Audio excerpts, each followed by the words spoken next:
Hi, beautiful people. Welcome back. If you're new, welcome. My name is Georgia.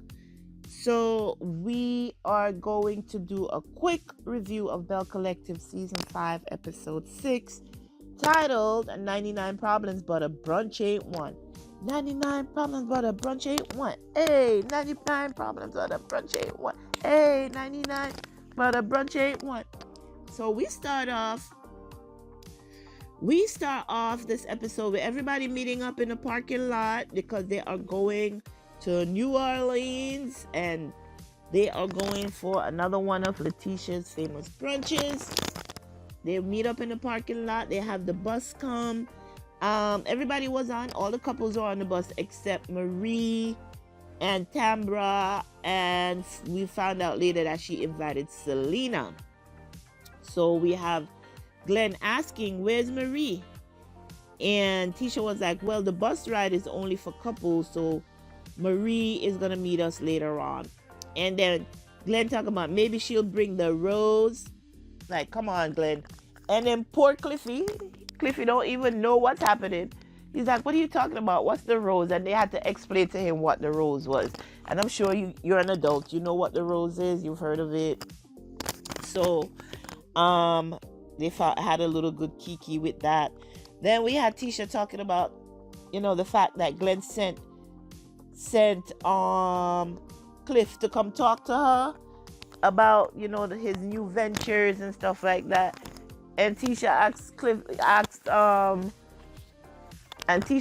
Glenn straight up, have you purchased the truck?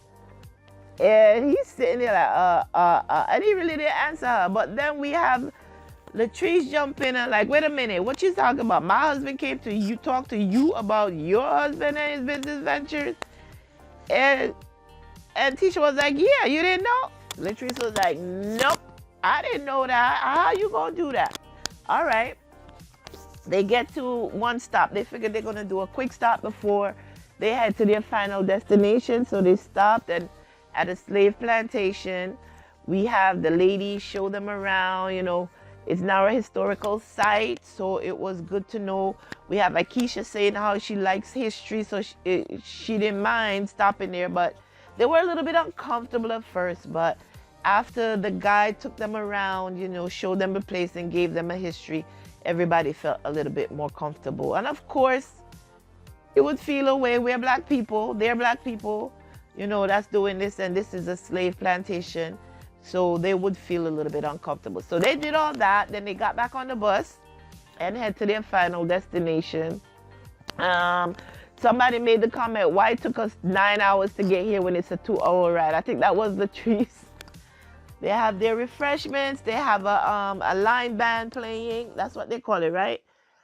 I believe that's what it's called. Yeah, line band playing music. Everybody goes to find their room. We have Latrice and Cliffy getting into it because Latrice was like, how it is you're going to be going over there, getting involved in these people's relationship. And I don't know. I suggest you don't do that. They get to the point where they argue so much that Latrice told him, listen, there's more rooms in this house. You don't have to stay in here. Cliff tell her, you move to another room. I'm like, oh my God, y'all need to chill. Oh my goodness. I thought back in the day from watching the seasons and stuff, I thought it was Cliffy who was the forceful one, but I see Latrice is pushing back. And I'm like, yes, girl, do what you gotta do. All right. They meet up for dinner. They have dinner and stuff like that. They have their talk. Everybody goes to bed. Next morning, we have JJ and Soguchi, and now we are calling her Sophia. They did a whole little segment on it as far as she's like, you know what? The way I got the name was when my husband saw me, he looked at me, or actually, I think it was JJ who told the story that when he saw her and she looked so Gucci and he called her so Gucci and it stuck. But her real name is Sophia, aka Shantae. So we don't know which one she's going to land that on, but like P. Diddy, but at this moment, we're going to use Sophia. So, Sophia and JJ had a chef come prepare a nice breakfast for them. Even though they're going to have brunch, they know it's going to be later on in the afternoon. It's not going to be before noon. So they're like, we got to eat something before we head out. So they do that. They, in the meantime, we have Tambra and Selena coming and getting the place prepped, making sure everything looks good for Letitia. Letitia says she asked Selena to be her greeter because she's a pleasant person and she has seen no reason why Selena can't be the greeter. Now, she's doing this without JJ and Gucci knowing. So, okay.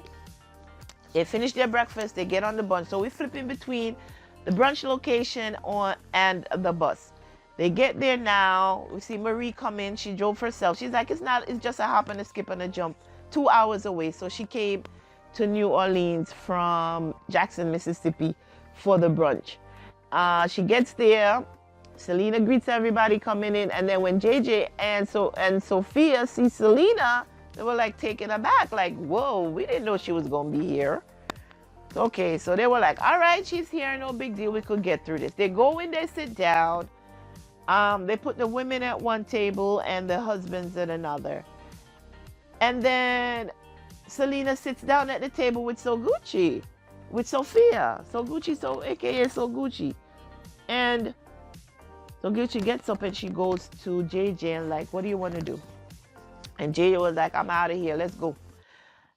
He was like, they go to Letitia and tell her, thank you for the invite, for us putting on our clothes for just about an hour.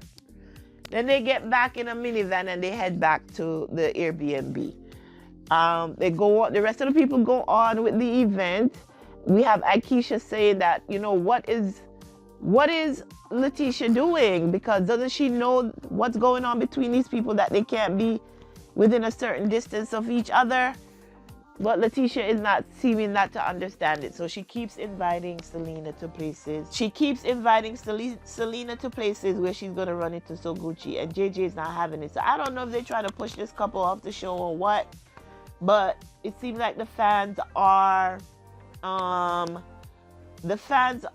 liking Selena and they want her there. So I don't know what's going on with that. So JJ and Sophia goes back to the house. And they just wait for them to come back and stuff. They go on and they do the event. Cliff is presented with an award for Businessman of the Year, which I thought that was nice to incorporate the men into the award space, And it was nice to see. I'm sure Cliff was blushing like, Lord, they really see what I'm doing and they appreciate it. But it was nice to see. He gave a good little speech. And then everyone is showcasing what they have. So we have Letitia, revealing that she has a set of, I think it's commemorative, if I'm saying it right, plates, or I don't know if you could even eat off the plates, but it has, you should be able to eat off it. It's a plate set where it has like little quotes on it, like inspirational quotes, which I think is a really good idea. Haven't seen that before. So we have that set up right there. But then Marie comes and Marie's like, where's my stuff? I don't see anything set up for my business. And Tisha was like, oh my God, we just have Sophia and JJ leave. So we thought all the tension was gone. But here I go. I got to go deal with Marie and her stuff. So Marie, did you send your items ahead of time to make sure that they put them up? Because if you did, I'm sure that they would have been up. Did they get delayed? Did you send them by FedEx? Maybe you should have carried them in your car. And then have somebody set them up while you were there, girl. But Marie was not happy about it. Okay, so that's over now. We get back to the house. And everybody decided they're going to chill by the pool. They're talking about how, it's good to see that Marie and Latrice could both be sitting by the pool with their foot in the water. Even though they're sitting on opposite ends of the pool, it's okay. And then we had the doorbell ring and Selena comes over. I'm like, wow. So, of course, Sophia is upset that Selena is there. Like, how could you invite this woman to the house where I'm staying and you know what I'm going through? So she came by the pool. I don't know who initiated it, but eventually somebody said, you know what, they need to talk. So Gucci said, you know what, as a matter of fact, let's hash it out. She's like, can all of y'all leave? So she kicked them. She tell them to go inside and just get away from them while she and Selena talk. And that is where the episode ended.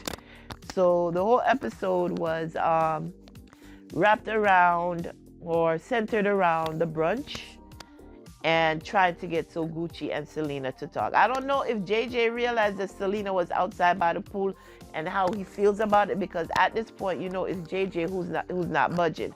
We do have Sophia wanting to talk to make sure that the relationship between JJ and his girls are mended, and JJ was like, I'm the pappy. I decide what's going on. I don't want you talking to her. But here we are. We have the other ladies on the other side pushing them together. So that's where we are with it. This episode was just a little bland because they're leading up to the next one. But that's what we saw in this episode of Belle Collective, Season 5, Episode 6, titled 99 Problems But a Brunch Ain't One. And that's where it ended, guys. If you're into reality TV reviews, celebrity gossip, celebrity entertainment, make sure that you go ahead and subscribe to the channel. Hit the notification bell. Make sure you check out all the links below in the description. Like this video, share this video, leave a comment if you wish. And until next time, be sure to take care of yourselves and your families. Bye-bye.